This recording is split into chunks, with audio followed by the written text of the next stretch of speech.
সংস্কার কমিশন করেছেন, সাধুবাদ জানিয়েছি।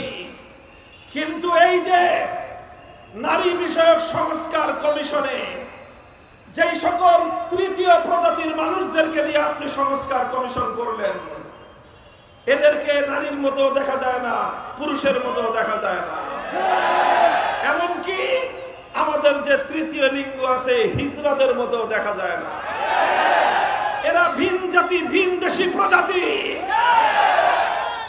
আশ্চর্যান্বিত হবেন, স্তম্ভিত হয়ে যাওয়ার মতো বিষয়।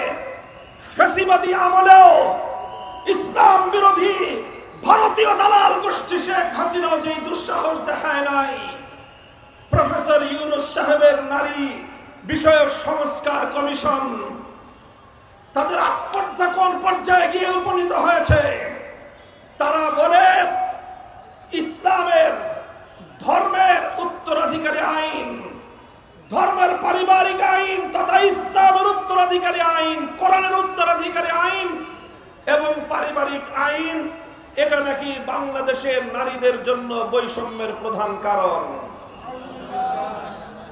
আমি জানি না এ কথা শুনবার পর বাংলাদেশের মানুষ কিভাবে সহ্য করে আছে এখনো। এদেশে তো এতদিনে ক্ষোভের আগুন জ্বলবার কথা। আমরা স্পষ্ট ঘোষণা দিয়েছি, আগামী ৩রা মে পর্যন্ত আলটিমেটাম ঘোষণা করেছি। মে মাসের ৩ তারিখের আগে কুখ্যাত ভিনদেশী এজেন্ট নারী বিষয়ক কমিশনের স্পষ্ট আল্লাহর কোরআনকে কটাক্ষ করা প্রস্তাব প্রত্যাখ্যান করতে হবে। ১৯৭১ সালে এদেশের মানুষ বুকের রক্ত দিয়ে স্বাধীনতা অর্জন করেছে, পিন্ডির গোলামীর জিঞ্জির ছিন্ন করেছে, দিল্লির গোলামী করবার জন্য নয়। পরিষ্কার আমাদের কথা মনে রাখবেন, ভারতীয় আধিপত্যবাদের শৃঙ্খল থেকে মুক্ত হয়েছি, আমেরিকার শৃঙ্খল দলবদ্ধ হওয়ার জন্য নয়। আগামীর বাংলাদেশ একটি আধিপত্যবাদ মুক্ত বাংলাদেশ গড়তে চাই। দেশের আভ্যন্তরীণ শক্তিগুলোকে ঐক্যবদ্ধ করে বাংলাদেশ তার নিজের পায়ে মাথা উঁচু করে দাঁড়াতে চায়। পশ্চিমা বিশ্বের সঙ্গে আমরা ভ্রাতৃত্বের সম্পর্ক তৈরি করতে চাই। পশ্চিমা লগ্ন সংস্কৃতি আমার সভ্য বাংলাদেশে আমদানি করবার চেষ্টা করা হলে এনজিও নির্ভর অন্তর্বর্তীকালীন সরকার আপনাদের পরিণাম শেখ হাসিনার চেয়ে ভিন্ন কিছু হবে না।